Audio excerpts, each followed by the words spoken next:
Hey, everybody, welcome back to another Transformation Leaders podcast episode. I'm David Soden, your co-host, and joined today with Sean Ennis. And together, we're going to cover another really great, interesting topic for you, talking about intent engines. And Sean has gone through and did a lot of homework to put this demo together for you.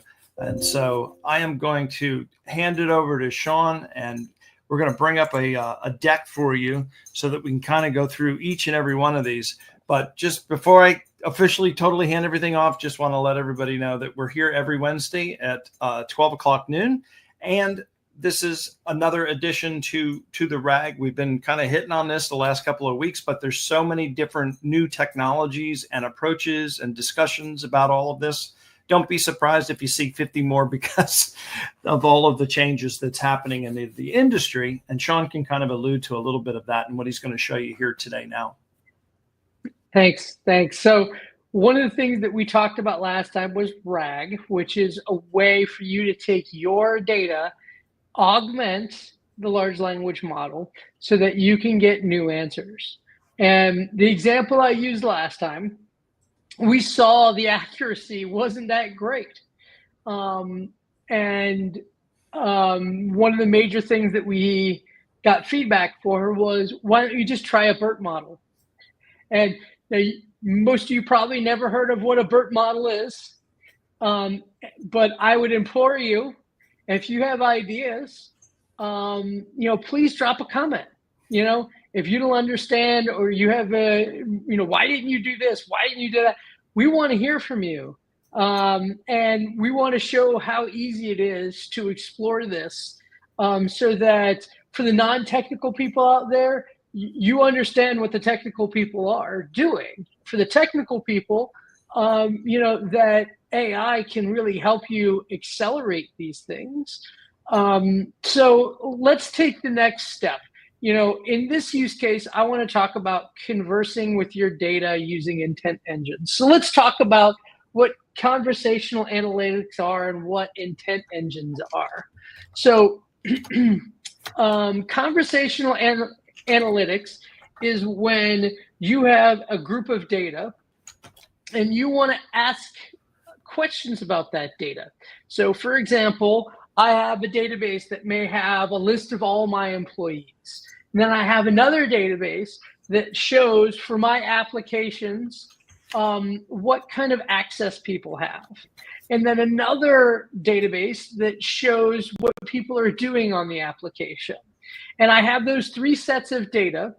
And what I want to do is I want to ask it questions. I don't want to hire a business intelligence person to create me a dashboard.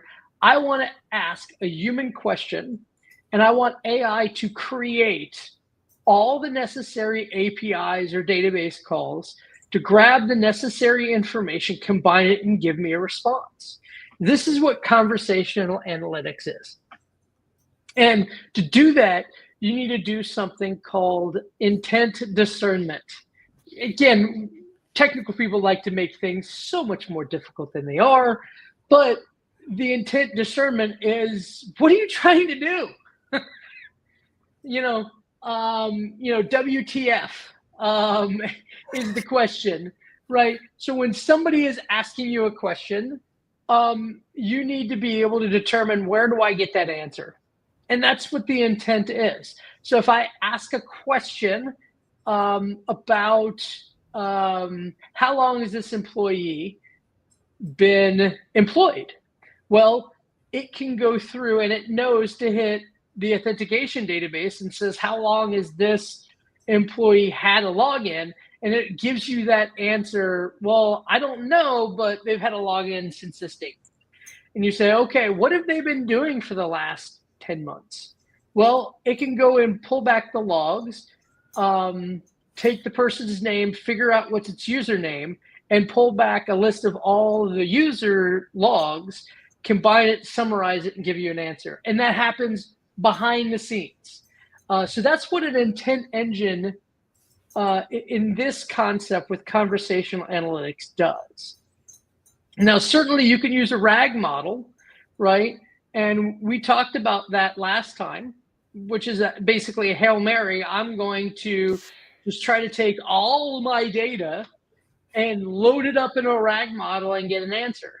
Well, you could do that. We showed you could do that. The question is, how accuracy would it be because of the conflicting data? So the next, using large language models, it really doesn't have your data in there. It doesn't have every query that you would know. It would know how to create a query. And maybe that's fine. Maybe the APIs or the databases that you're talking about are free public knowledge and you don't need to do anything like that. Or what we're doing here today, which is I want a bespoke intent engine, meaning I want to take the open API Swagger document and I want to train the model on that Swagger document and all the different possible queries you can have. So I'm going to take a pre-existing system where people have put in all the kind of questions that they want, get a list of what all the answers should be, and I'm going to load it into a model. So effectively, I'm creating a small language model or an intent engine. So I know that was a long way around, David, to get us to what a small language model is in this use case. But it did make any sense? All roads lead to the language model. Yeah.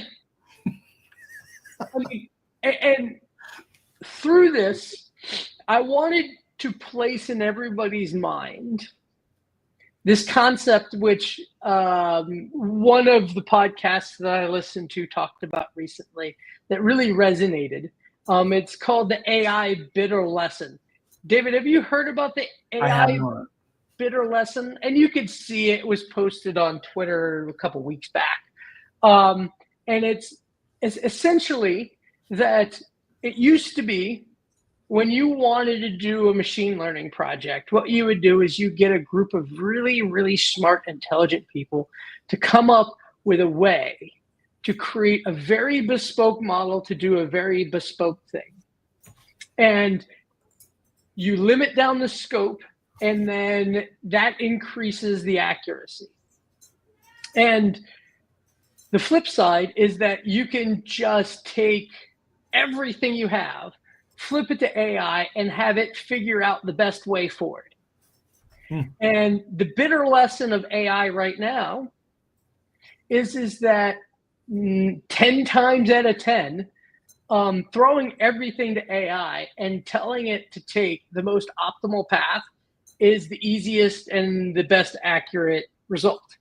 And so that humans being part of the design process is showing to be less and less valuable, which this is the bitter lesson of AI people are running into, is that brute force and ignorance is now becoming more and more of a valid approach.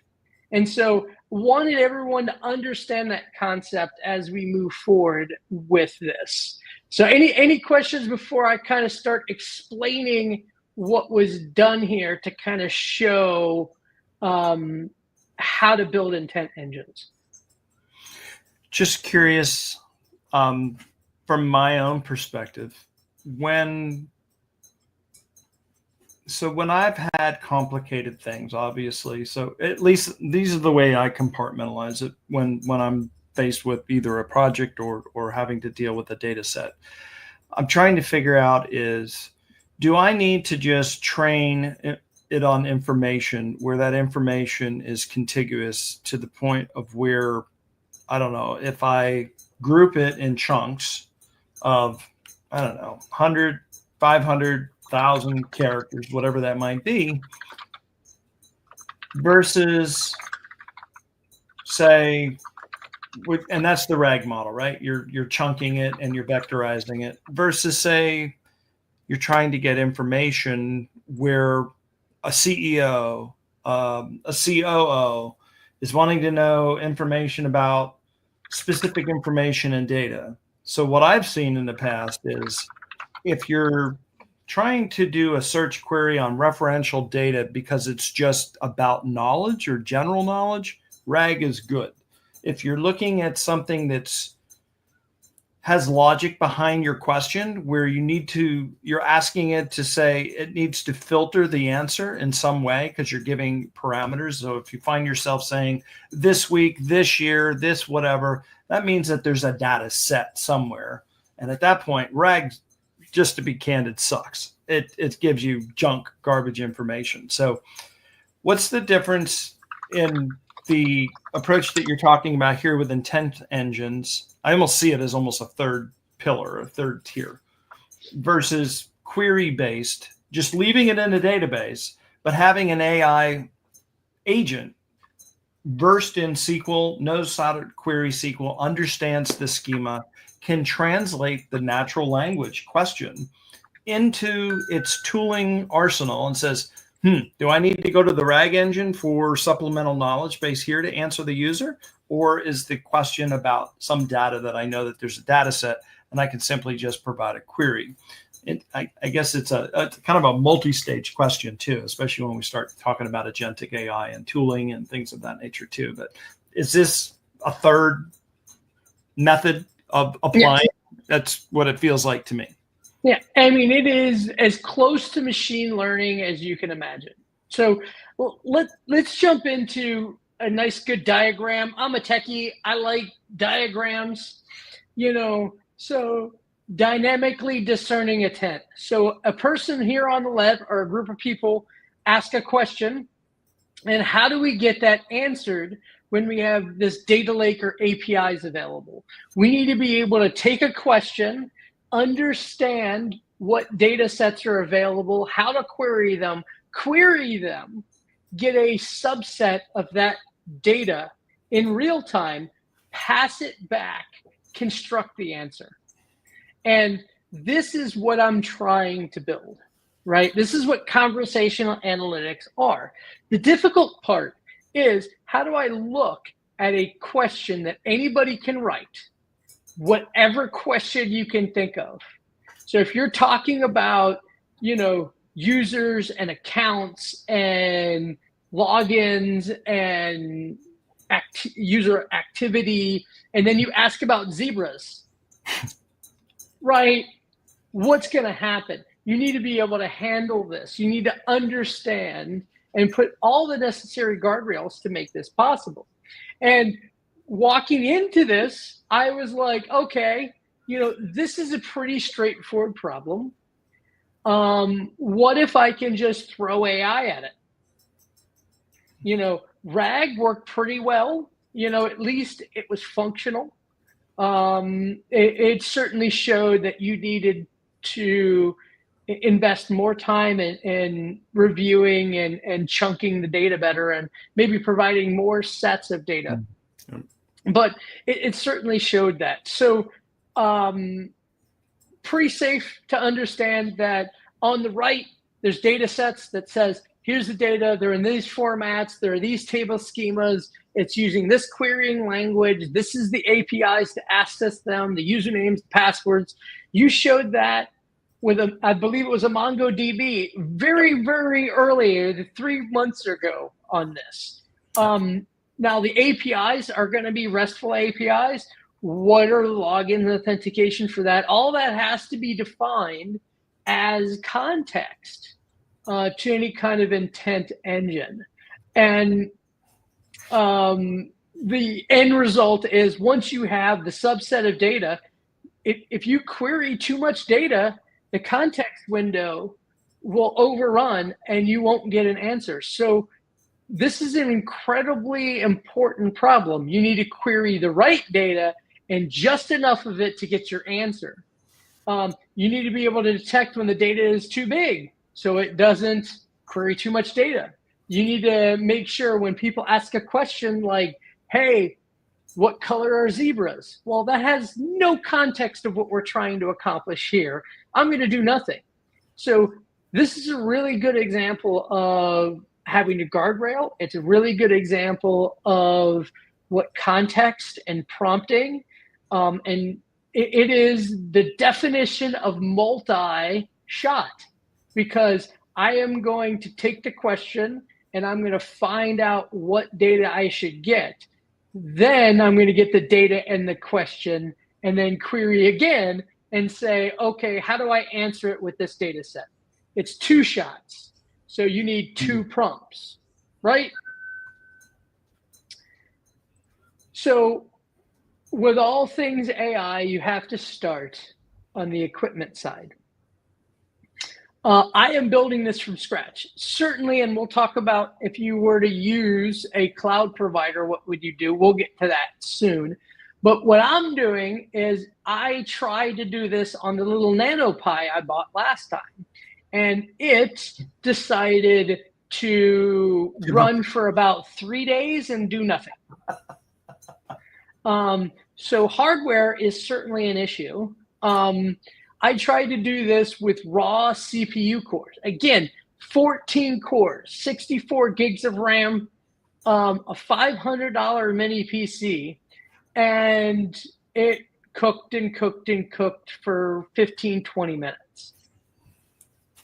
And we'll show what the end result was. So that I broke down and I bought a dedicated GPU, which is about $1,100 on Amazon. I got it on Amazon Prime Day, so much, much cheaper. But I used Ollama and BERT.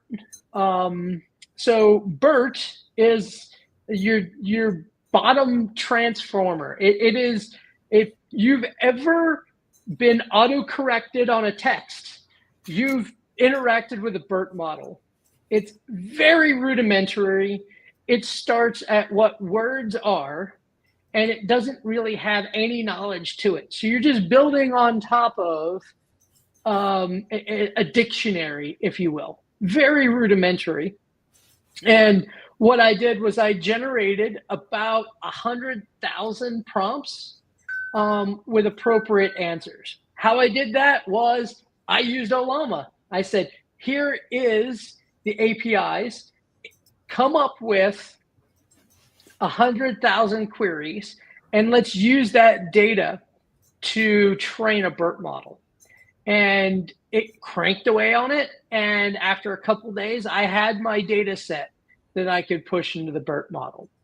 So David, does that make sense? Yep. With you so far, tracked 100%. So now I go and I ask, I want to build a script on Ubuntu that takes a directory of the JSON files I just created, and I gave it the format of what the training data would be. That's going to determine which APIs and what parameters should be used for the user query. The output should be a Python API script running on a port that leverages the BERT model created. I want a test harness to use a second set of data. Remember, if you're going to create training data, you need to create test data. And provide me a script that creates the model. Start by providing me a bash script that installs all the necessary libraries. I'll be honest with you, it took longer to install all the necessary libraries and applications to do the training and hosting of the API than the actual training of the data. Dependency hell. Welcome. It basically had to compile Python from scratch. Yeah. So if you run into your machine learning data scientists, give them a hug. They deserve it. This is not something that, I mean, again, I did the RAG model and it worked off the shelf. No problem whatsoever. This, I had to reinstall my Linux twice because the dependency hell that it went into. So, you know, again, this one is probably more complicated. I know somebody out there is going, Sean, I got an even better one to make you do. And we'd love to do it. We want to show how deep this goes. But it showed that basically 32 times faster, that the GPU could execute 32 times faster. Now, if I go back to this cost, this is only twice the cost for 32x the value. Now, before I did this, I was really wanting to know, this GPU cost $1,000. Is it really worth the cost? Well, if you buy 32 of these, that's 16 grand. So, there's a reason why everybody is buying these dedicated GPUs.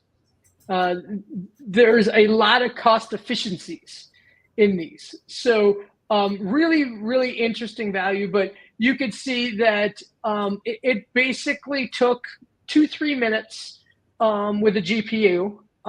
Really interesting note, I had to put a new power supply unit into the PC to be able to handle it. It required three power plugs into the GPU. And when I turned it up and I started doing this training, my UPS started screaming because I was using too much power and the UPS was being overwhelmed. So I had to buy a new UPS. So again, super interesting. If you want to know why your power costs have gone up, you might want to look at see how many AI data centers are in your neighborhood. Because they use a lot of power to do this type of work. Did your local law enforcement office can't reach out to you and contact you because they thought maybe you were invoking a grow house in your basement? No, fortunately, I'm in Texas. They don't worry about that. So you got different power problems over there. Exactly. As I said, it was 32x. The training took 29 seconds for 15,000 parameters. As I said, Crazy. It took about 2.5 minutes for 100,000 parameters. Now, you've probably seen us talk about models, and at the end of the model name, it said like 8B or 32B, BP. So billions of parameters. So most large language models are in the 8 billion parameter. This is 15K or 100K. So you can get a good understanding. Exactly. I mean, what I did, and I want to make sure everyone understands, you can do this too. It wasn't that difficult. If I can do it, you can do it. I built and I followed the same method as anybody else who makes large language models. Now, I'm sure they made it better, as you could see with the testing. With 15,000 parameters, I got up to 17% accuracy, and I added 10,000 more parameters to that, and I got to 18%. Eventually I started getting into the 100,000 parameters, and it still did not impact the accuracy very well. And there's plenty of rooms for that, but the testing accuracy showed that this is not just pumping a whole bunch of data and it works. Yeah, no, you have to have different unique data because the vectors just repeat after a while, and the output will, like you just said, the amount of parameterization or inputs that you're putting in is there, but the uniqueness of the data, it doesn't create a unique enough vector. It's so minuscule that your accuracy, it actually causes hallucinations, is what I saw.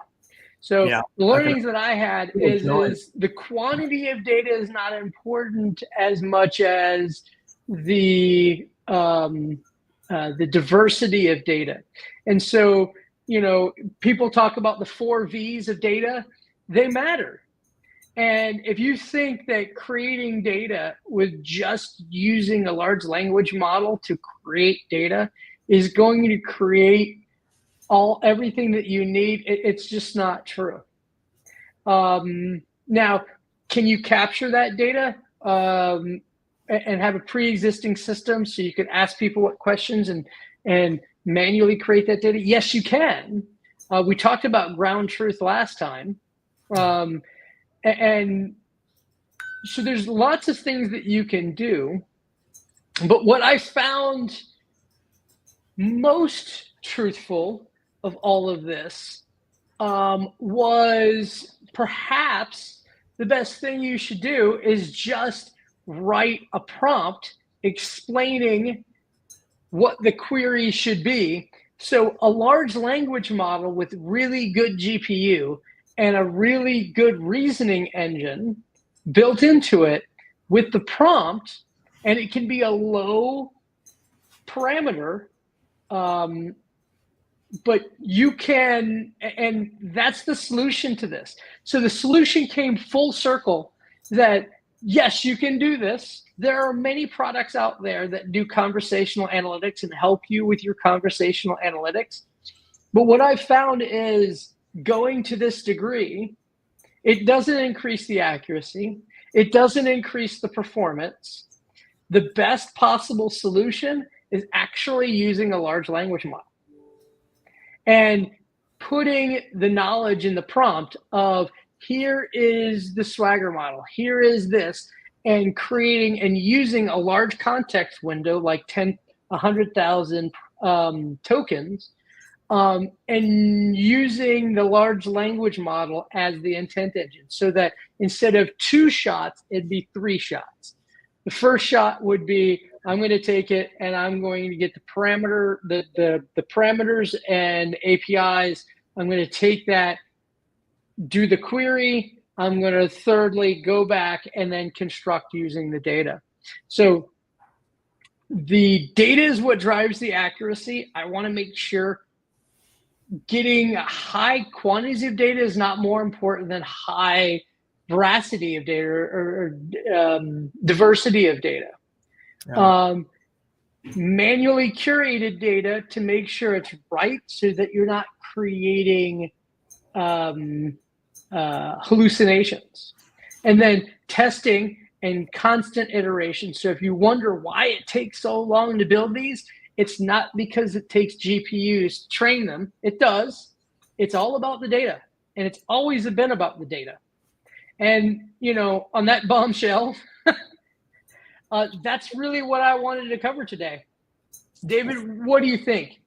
No, I think it's great. I think one of the shows that we should consider too in the future, and, you know, folks, if you're hearing this, go ahead and leave some comments in the comment boxes below these videos so that Sean and I can monitor them. Also on our website, there's a form, so fill that out, and then you can send us in communication. You'll get us both at the same time if you do it that way.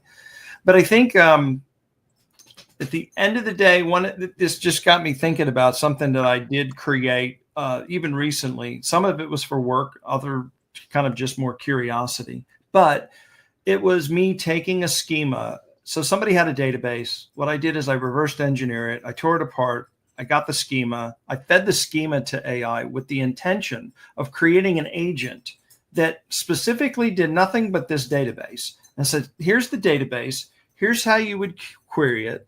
Here's perspective questions. Here's how I would write the SQL. And then I asked AI, says, is there a better way of writing the SQL? Because my SQL skills are a little rusty. I used to be really, really good at it, but I haven't touched it really hard in about 10 years. But in any event, it was close. But at the end of the day, I wound up having a really good agent that knew this database intimately, inside and out. It knew the schema, and it could take almost any perspective question that you had at it, and it would tell you straight up before you even ran the query. It knew enough whether or not it could answer the question. And it would just respond, I'm sorry, you don't have enough information. Maybe if you provided X, Y, and Z, that way it knew that it could create a proper query to get a good result, because I also put some metrics of acceptability of what it is. And I told it, don't, you know, I'm going to paraphrase here. I'll give you the exact prompt, but basically, don't try to be a dog and try to please me. I want a good quality answer. If you can't give me a quality answer of 65% and higher, do not answer the question. Politely decline. And so I was able to get it to accurately, at least long enough to do that. And that's why I was kind of asking that question earlier. So I really found the results that you had really interesting, because a couple things you said really surprised me. So I was aware that the volume of data just is not a good thing, especially if it's not unique enough data, because all it does is repeat the vectors. And if you don't have enough, and the reason the results got worse, at least from my finding, is that there's too many similar vectors and it doesn't know how to lock onto anything. Because if you think of that three-dimensional Rubik's Cube where it tries to do height, width, and depth to go where into the cube it needs to get to the point of those three perspectives to get to the data, it's just, there's a cluster bomb in this one area and everything is so sparse everywhere else. That's why it hallucinates, because it doesn't know what to do with it.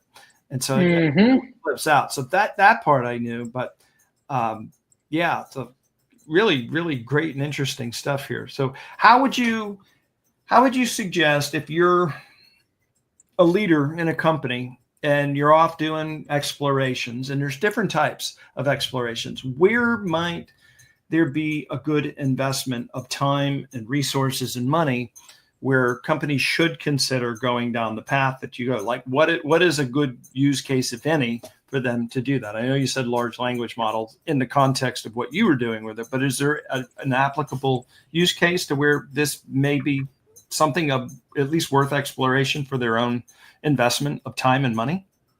Yeah, I mean, there's plenty of tools out there for conversational analytics. And, conversational analytics is only part of the experience, right? If that is all that you're looking for, there are plenty of tools out there. And what I'd always recommend, and I always recommend, is go talk to an expert. Somebody who has been around and done a lot. And, that's David and I's day job, because they're going to be able to tell you the cheat code. So there's many ways to go to point A to point Z, right? If you would like to take the express route, you'll want to talk to somebody that has some wisdom. If you want to meander and go from A to B, B to C, et cetera, et cetera, et cetera, doing individual explorations works really well. But, it comes down to getting a good understanding of what you're trying to do. And that starts with understanding what business metrics are you trying to change.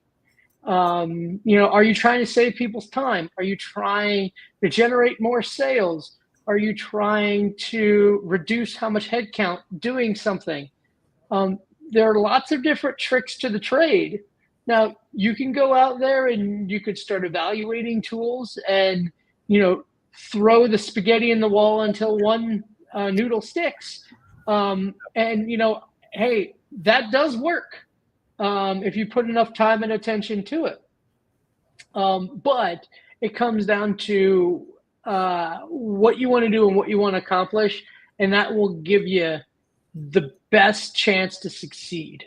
And lots of options out there, and that is the biggest thing that I hear from people. Sean, which way should we go? Yeah, that's pick a road and go on it. That's the answer, the golden question of the hour. A lot of it's experimentation too, but there's always places to start, and don't boil the ocean. Just start with a small, you like Sean did a lot. Maybe you start off with at least just enough to get a taste, get a sampling, get a little bit of everything going here, and then come back and circle back and then grow your data set. Just make sure you're documenting everything along the way so you have these repeatable steps. That way, if somebody else needs to come in, join the project later, replace somebody, obviously priorities change, you'll have a way to move this particular thing forward. But anything else to add before we wrap up? No, man. Again, as always, reach out. If you have new torturous use cases you want us to talk about and explore, please let us know. I love doing this stuff. It does not take a large amount of time. Nope. And now that I have a dedicated GPU, I'm going to be able to do a lot more. Excellent. Well, you heard that. Sean's now taking your requests. And speaking of requests, you can send them in via this forum, via our brand new website. So check us out at transformationleaderspodcast.com. Click on the contact button, fill out your form, and put Sean's GPU to test. Now, I have one too, so if he gets overloaded, we can offload this over to my machine. So happy to join in the bandwagon and play along. But until next time, we'll see you next Wednesday. This is that's it for our show this week. Thanks a lot, everybody. Thanks. Bye-bye.